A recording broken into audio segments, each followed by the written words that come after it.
Hey, good morning, moms of Master Books. Hope you're having a fantastic week.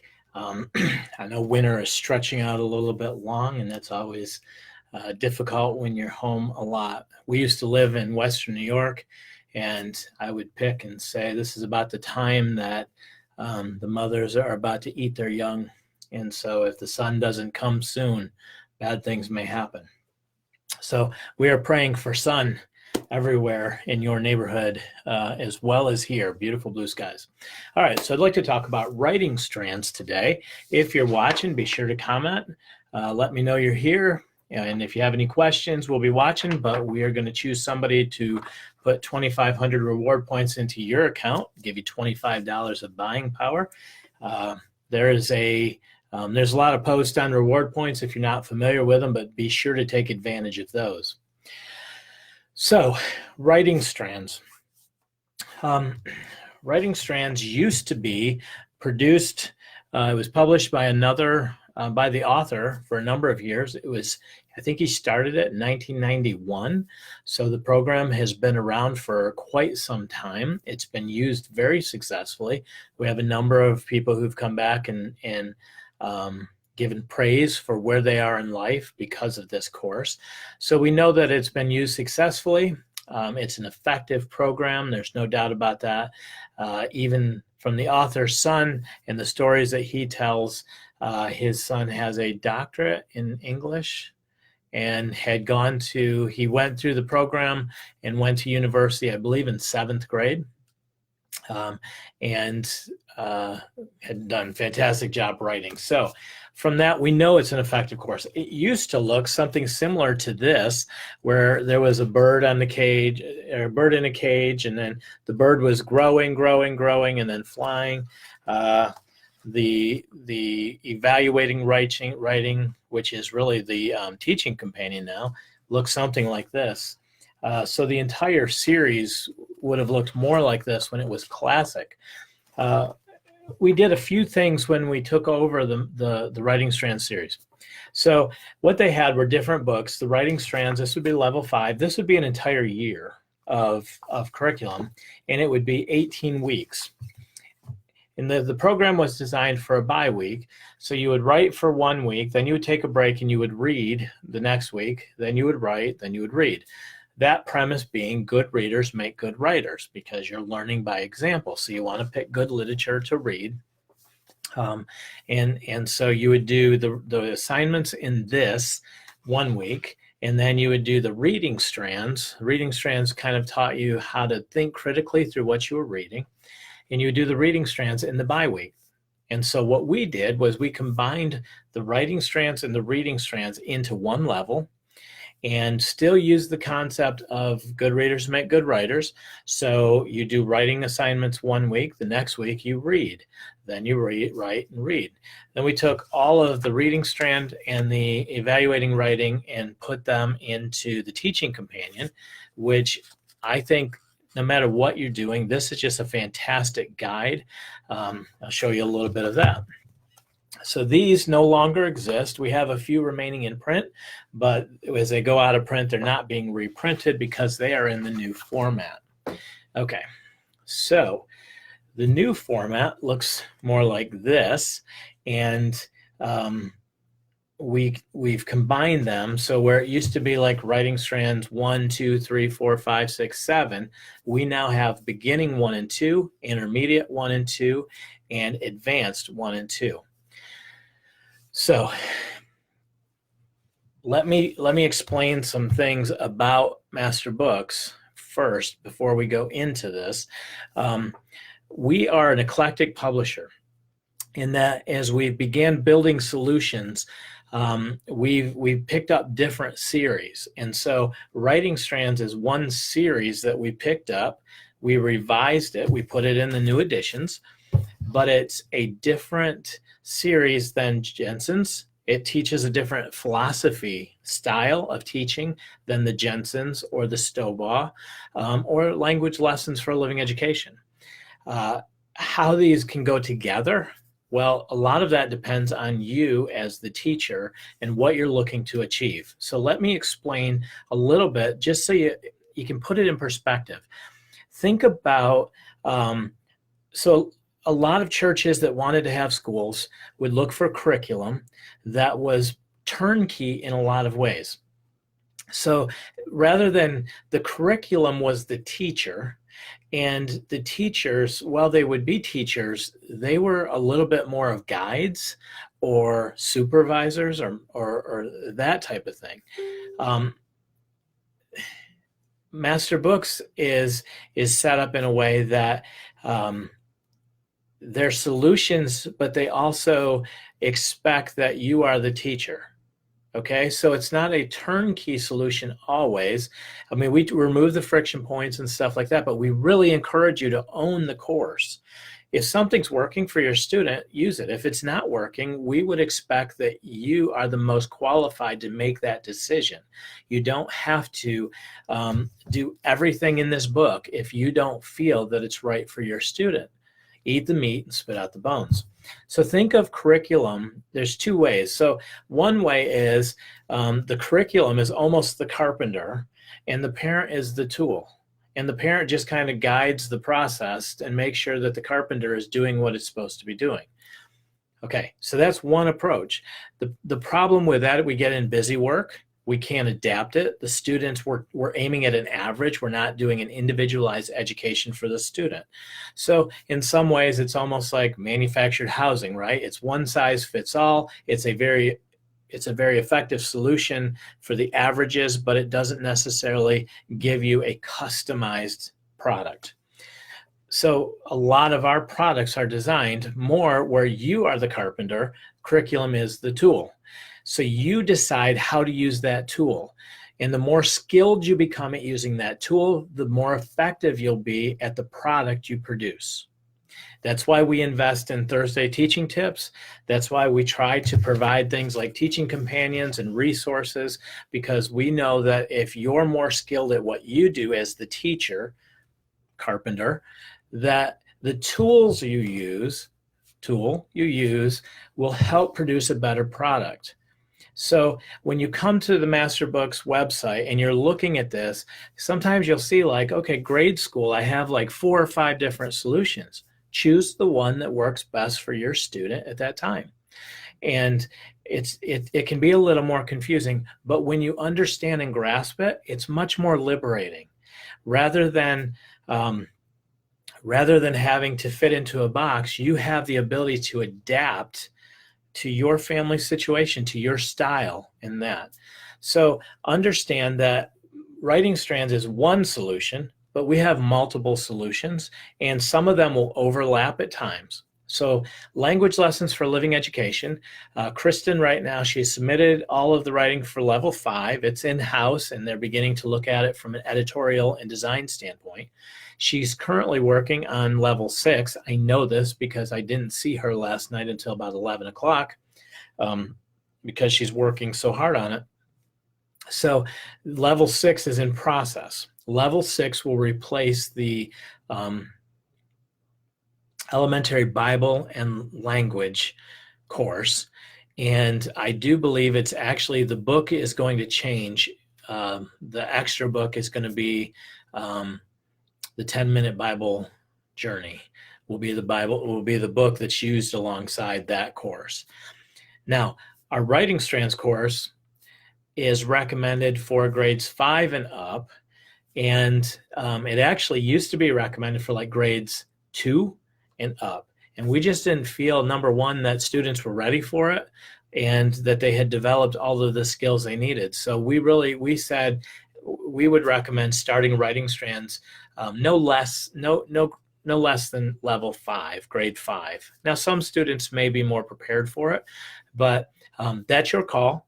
Again, because this is a tool, and if you decide that your student is advanced and has the critical thinking skills and whatnot to do it, then absolutely that's your call, not ours.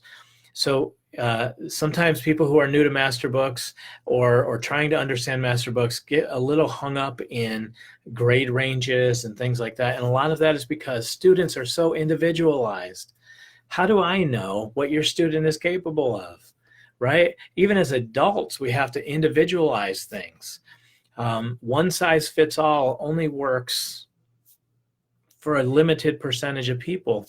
And the beauty of homeschooling is I can tailor my education, the student's education, to help them succeed with their strengths and gifts and abilities.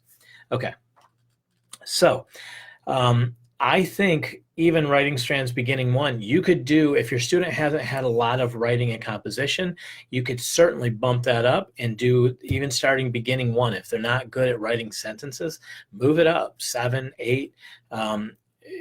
You want them to be able to communicate very effectively starting at a sentence level, and they could accelerate through it. So as I said before, we took the beginning 1, or we took the course, we combined it, reading and writing, into one course. If you wanted to accelerate through a level, you easily could do that by not doing the reading and just do the language component of it. So you could actually do beginning 1 and beginning 2, be a lot of writing, but you could combine those into 1 year and skip the literature, or do the literature simultaneously. So you're reading at the same time you're doing literature. So on the writing side, let's talk about the writing side. Let's see, pull out a few. Be sure to let me know you're here for a chance to have 2,500 reward points put into your account. And also, if you have questions or things, I look through these, and sometimes I'll need to clarify a little bit more, and so I can do a follow-up video, or I'll definitely comment. Okay, so I'm going to switch to my alternative camera. Woohoo. Okay, we have the teaching companion, the writing strands beginning 1. It's set up very much like our standard courses. You have the introductory content, which explains what the objectives are, course description, a bit about how to grade the student in that, some basics on reading evaluation. Now, this doesn't take the place of the reading companion. It just helps us understand some of the basics as you get going. Principles, the guidelines, some basic guidelines as you go. There's a weekly skills writing mastery chart. These are the things that they're going to be going. What is it? Adjectives, what we did, action and items, like a reporter. These are the lessons, and you're able to say, did they master this skill? Do they need some additional experience? And it's a way of tracking their skills. The spelling program in this is a little bit different in that his idea of spelling was have the students pick out 1 or 2 words that they're struggling with, or maybe a new vocabulary word or something like that. And that's what their spelling list becomes for the week. So rather than a prescribed 10 words, you just assign some words that the student is using but needs help in spelling. And so that's how he addressed spelling. Then there is some worksheets for if you have any problems. Here's your assignments. So week 1, read the introductory portion, writing lesson, what is it, describing adjectives. And so for week 1, day 1, that's what you would do. Week 2, you go to the reading lessons and you study main idea and characters, discuss the assigned passages, reading and discussion, complete activity. So your daily schedule is worked out. Again, if you needed to, you could skip every other week and do this in a very condensed format. Okay. And so we have that based on a 180-day schedule. So this writing. Okay, so I'm going to jump forward to a writing lesson. And what we're learning about in the lesson is developing the characters. All stories have at least one character. The character is what the story is about. The character will have a problem. The character will have to solve a problem. And so what they're looking to do is identify time and place in characters and sentences, combine sentences, and write a story. So day 1, take turns in making up some stories with your teacher. You or your teacher could be the main character. Share ideas with each other on ways to solve problems. Okay, so now here's something else I have to share. Not every course is as easy to teach. It may sound really simple, but let me explain this. I think sometimes as homeschoolers, we gravitate towards the easier subjects like history, because a student can be given a book, read a book, answer some questions. They can do timelines. It's very easy for us as parents to do history. It's very easy for us to sometimes do literature in the same way, because they're reading a book and they're answering some questions, and it's not that difficult.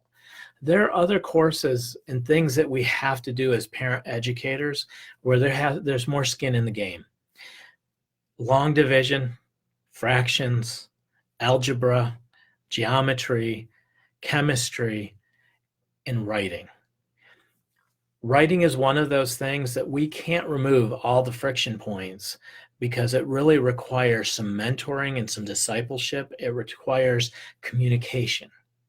And so what I would encourage you to do in a writing side, and I think sometimes this is the reason why we gravitate more towards grammar-based language, because it fulfills a requirement, but it's not, and it doesn't require as much from the teacher, right? I can underline the noun with one sentence, underline the verb with 2 sentences, circle the adjective, highlight the adverb, and I can go through a whole page of that and say, hey, I'm doing my English. I'm learning how to communicate.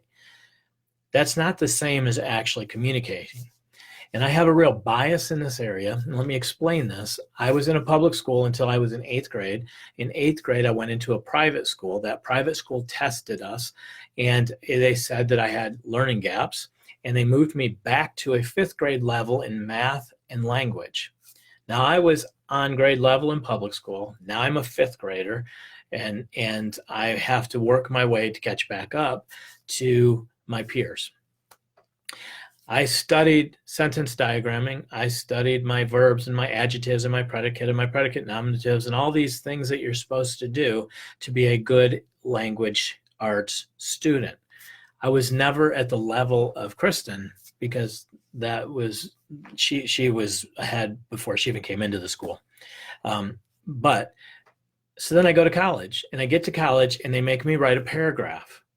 They didn't ask me to diagram any sentences. They didn't ask me what the nouns in a sentence were or anything that I learned. What they asked me to do is actually communicate my idea in a paragraph. So I failed it. So at that time, right, I ended up having to take like a remedial course in college. The best course I've ever taken, the best money I ever spent on my education was in that course. All the teacher did was picked one thing and said, you're going to write on that this week.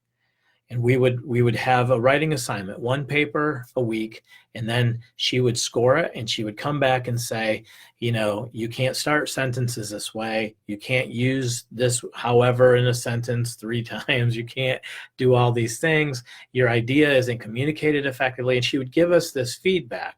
But at the same time, she began praising us for the fact that we were getting it. We were becoming better communicators.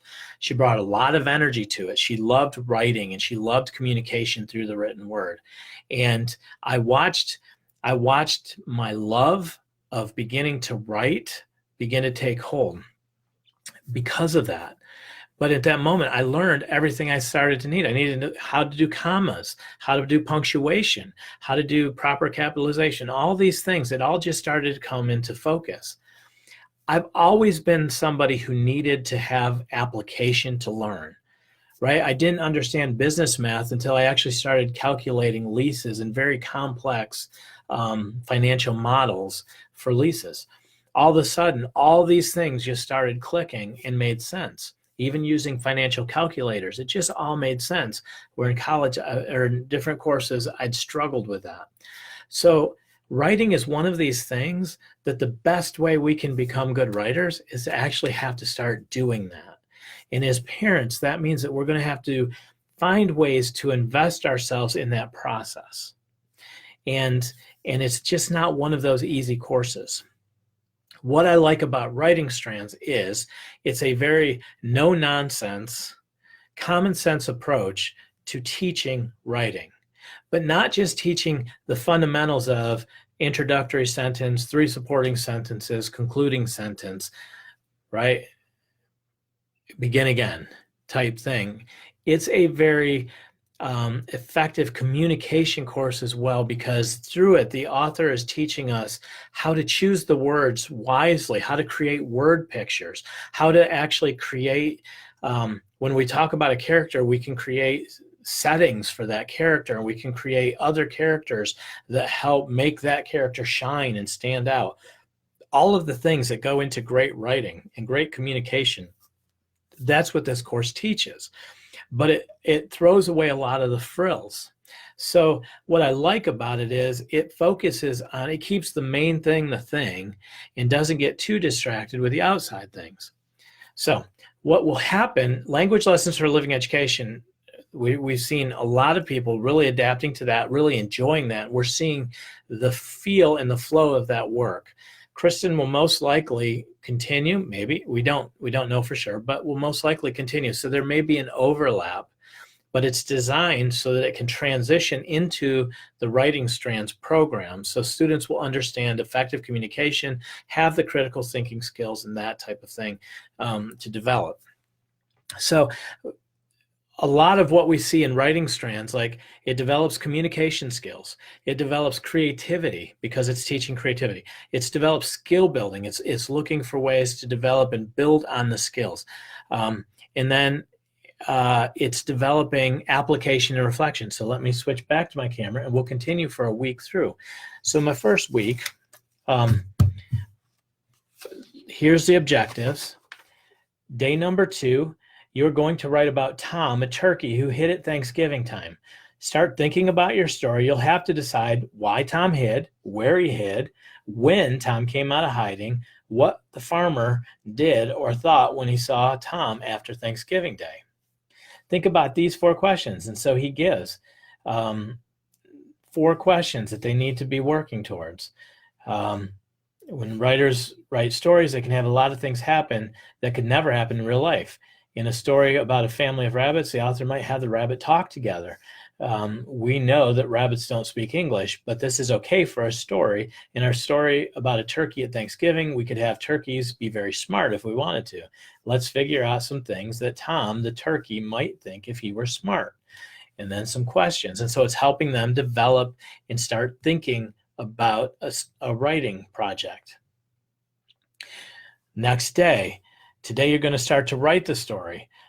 Use the following 3 sentences at the beginning of the story. The sentences identify time, place, and character. He lived on a farm. He hid 3 days before Thanksgiving. It's turkey. Then combine them. Write out sentences that answer these 5 questions. And so now that you understand, you begin the writing part. 64. Write your story with Tom on the turkey worksheet. Worksheet. After beginning sentences, the story can be written as few as 10 and more sentences. Use as much details as you can manage. If you like to write and enjoy the challenge, you might write a story with a farmer's family eating a turkey-less Thanksgiving dinner. You might want to illustrate the story with pictures of Tom hiding from the farmer. And so here's the worksheet. So that's one sheet, that one writing assignment, 1 week of writing. And there's some thought process, right? Because in a very basic education, they would tell a story and then they would answer questions. In something like this, you're asking them to be creative, to plan it out. So they're developing some critical thinking skills. They're having to communicate an idea. So they're developing communication skills. So there's a lot here. This is a prompt. The creativity side, a lot of what we're looking for with a student is actually there to create and add the color, to add the flavor, to add all the dynamics to the course. Okay, so that would be the 1 week. Now we go to the next week, which would be the lesson. And so we go to David and Goliath and foils in a story, and we're starting to study components of literature. Now, because we're shifting gears and we're studying literature, so it asks you to assign a book, and sometimes we have confusion in this area. Why Master Books doesn't have a recommended book list? There's 2 reasons. One, we only recommend books that we are either in a partnership with, say Answers in Genesis, or that we publish ourselves, that our editors have gone through the book, we know the material, the content, and we're safe in recommending it to your family. But number two is that we would encourage you as the parent, the teacher, to find tools that are appropriate for your student. You know their reading level. Even to this day, I read nonstop, but Kristen can outread me 3-1. So Kristen could handle a much deeper reading than I could. And so if you were to buy us both a book, you would choose different books in order to give her the same level of education as you would me, right? You also know what my interest would be or your student's interest would be. So you would choose accordingly that way. So we prefer to do that. In the past, there's a list of 100 classics that they would refer, you give them to your student because it's a classic. We caution parents on the classics because the author's worldviews, they were often communicating. And believe it or not, a lot of these authors who have written classics fully understood the power of the written word to communicate their ideas and their worldview. And worldview is being communicated. So powerful in language is the words we choose help take us someplace. And the place that we're taken helps lay down foundations for worldview. We want you as the teacher to select the appropriate books for your family and resources for your student. Tailor the education. So we don't provide a book list. I know that there have been book lists that have floated and different things. We would still encourage you to do that. Sometimes a book is too much for a student. Choose a chapter. Have them read a chapter in a book and do it over the course of a semester. They don't have to have a book every week. It doesn't have to be a thick book every week. It just has to be good reading. So sometimes we understand in a chapter, what are they talking about? What are the plots? Okay. So name of the book, author of the book, it could be same thing. Read and discuss. Comparing characters is an excellent way to learn more about the characters of a story. A lot of authors want you to do this, so they create something called foils. A foil is a character who is the opposite of another character. For example, a quiet character's foil may be talkative, or a brave character's foil may be cowardly. The contrast between these characters makes the main character stand out even more.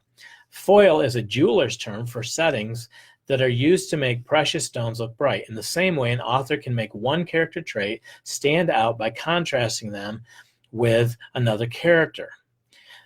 So, discussion. Think about some of your favorite characters from stories. Did any of them have foils? What differences did the characters have? If you can't think of foils, think about your favorite character. Decide what qualities your character would need to have a good foil. So in learning about this, we're learning about characters, and we're learning about a foil to make a character look better. Our objectives: learn about foils in literature, read the assigned Bible passage, discuss the Bible passage, compare and contrast the character with foils, write a paragraph, read and discuss the assigned book with your teacher. Okay. So we go right to the assigned passage is from 1 Samuel 17, 4-15, which is the story of David and Goliath. What is the passage about? Well, the passage is about the Israelites, the Philistines, the torment of Goliath, the cowardice of a king, and Dave's courage. What happens in this passage? We know what happens in the passage. What type of passage is it? Is it historical? Is it poetry? Is it prophecy? Is it a letter? What kind of genre is it that we're dealing with? Is it fictional? Is it in this case, it would be a historical narrative of something that actually happened, because the Bible and the Word of God is truth. What did you learn from this passage? What did it remind you of? Anything else you have read in the Bible? How can you apply what you've learned from this passage to your own life? Now, we apply those same questions throughout. And some people may think, well, this is boring. Well, every Sunday morning, a pastor gets up and it basically does the same thing. He says, we're going to read this passage. In this passage, these are the characters. And he makes it interesting by explaining who these characters were and how they fit in, and even the foil in the story, right? What makes David remarkable? He was a boy while men that were supposed to lead the nations were trembling in their tents. David rises. You have a giant who has killed many people, and yet yeah, here's a little boy standing in front of him. And so when you have the giant, the contrast, again, here's a foil that makes the gem of the story rise even more. You have David's brothers who are insulting him and saying, you don't belong here, even more. This is why the Bible is like incredible at teaching our kids how to analyze and apply what they're reading. Because all of a sudden, can I relate to David? Have I ever been in a place where people were against me and didn't think that I could do something? Have I ever tapped into the power of God and became an overcomer? Have I ever seen times when other men should be leading and weren't? And so I was able to step in and take a leadership role. All of these things, I can begin looking at things for application. To a fifth grader, maybe that's a little bit complex. But what we're starting to do is to train them. There isn't a right answer here. It's just beginning to prepare them and train them to help them begin analyzing the things that they're reading, and then also saying, what do you think the author was trying to convey to me? So in this scripture, what is God trying to teach us? Now, number one, he's illustrating that David had a chosenness. He was chosen by God, and he was capable, even at a very young age. So we see that, but also, do we see something for us as the believers that the author may have been trying to convey through the example of David's life?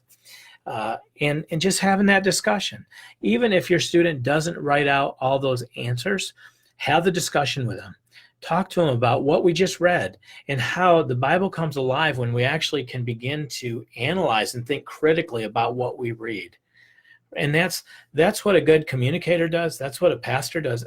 A good pastor every Sunday will be able to look at the scriptures, pull out all these things, and then help us relate truths to our own life that we can begin to apply. Okay. So we go back down. Next day, describe the characters using adjectives.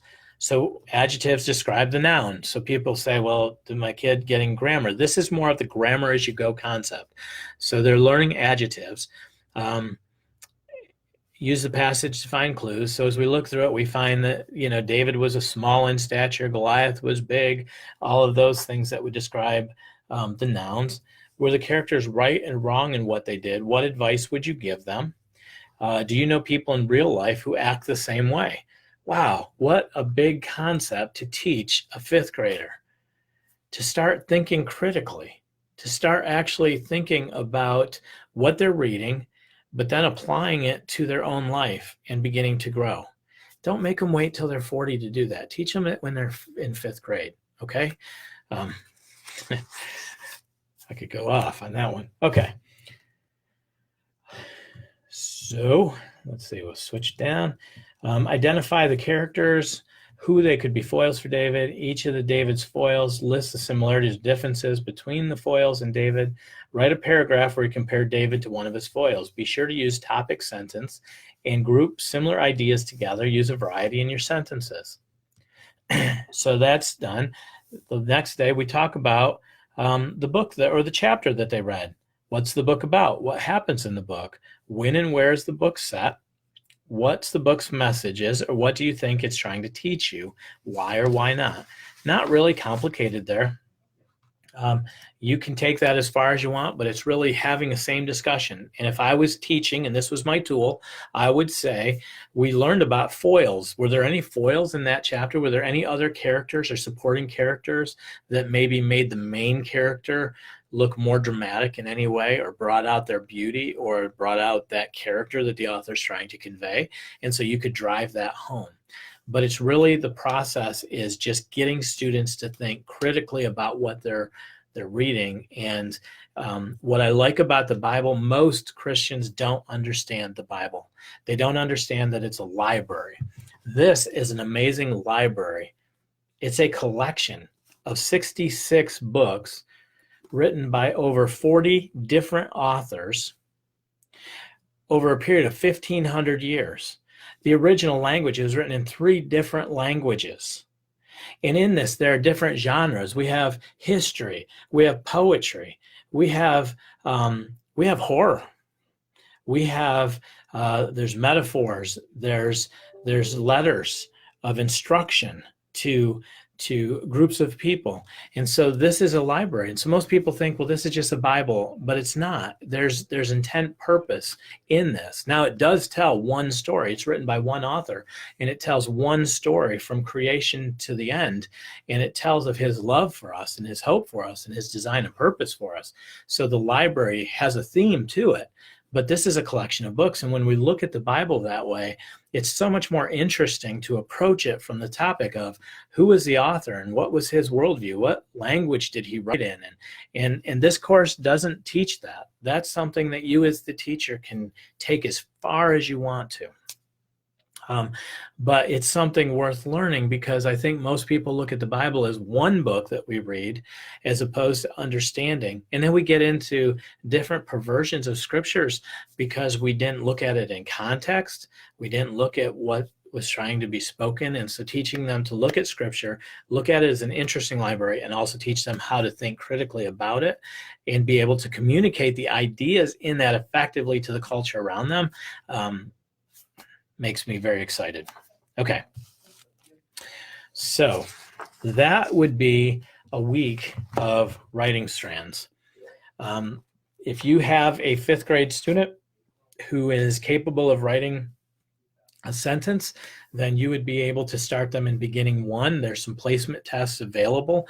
I would probably say Language Lessons for a Living Education incorporates a lot of these ideas into it. And so if you are going to start Language Lessons 5, I would go Language Lessons 5 instead of beginning 1. But I wouldn't feel bad about doing beginning 1 right now with your student as well. Or if you have a student that's in junior high who just can't write, I would go through an accelerated track with this. A student who is learning to, if I'm a 7th grader or a 9th grader and I need to learn the basics, you could certainly do that entire chapter of writing on Tom the Turkey in 1 to 2 days. So that would help you accelerate it to get it up to the level where they're able to write effectively. Let's see. Okay, I am going to switch over as well to the Teaching Companion. The Teaching Companion, very briefly, helps you understand kind of the basics, what the course is, rules for drafting, first drafts, rough drafts, final copy, issues that make writing hard. I think this is very good for you as the carpenter to understand how to use the tools.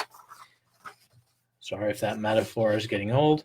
How to correct problems in writing, some spelling rules, some basics that people encounter every day, kind of the what you need to know, evaluating the reading. Okay, then we have developing critical thinking skills in young and beginning readers, things to look for them.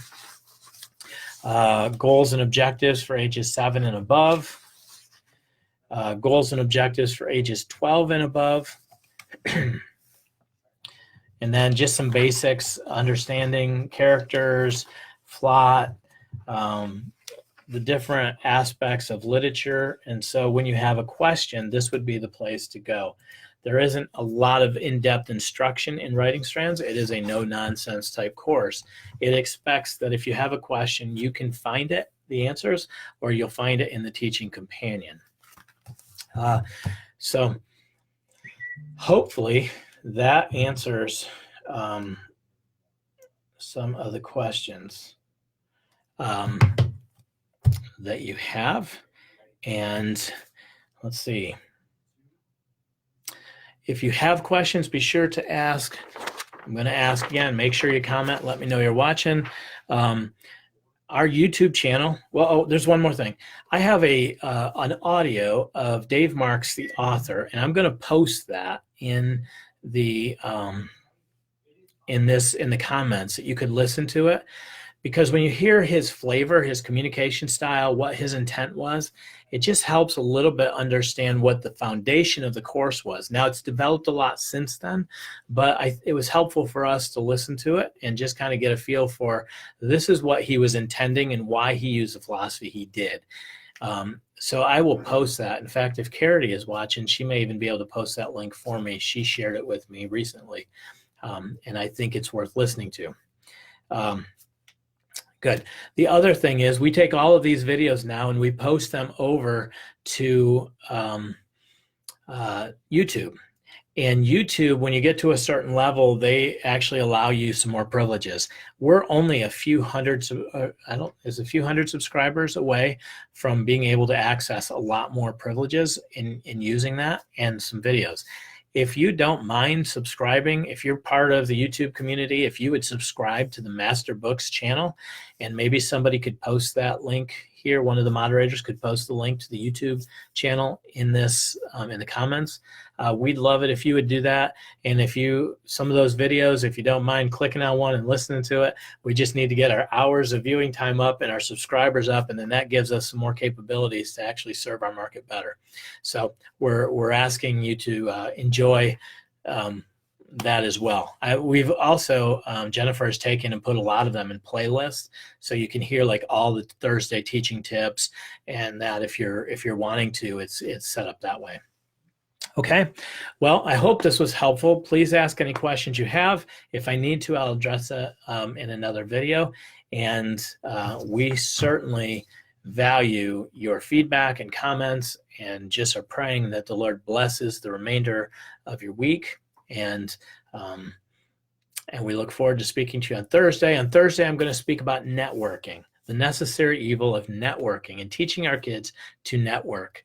And the reason that's important, it's so important to teach our kids to network, and it's biblical. Okay, I'll talk to you on Thursday. God bless you guys. Have a fantastic day.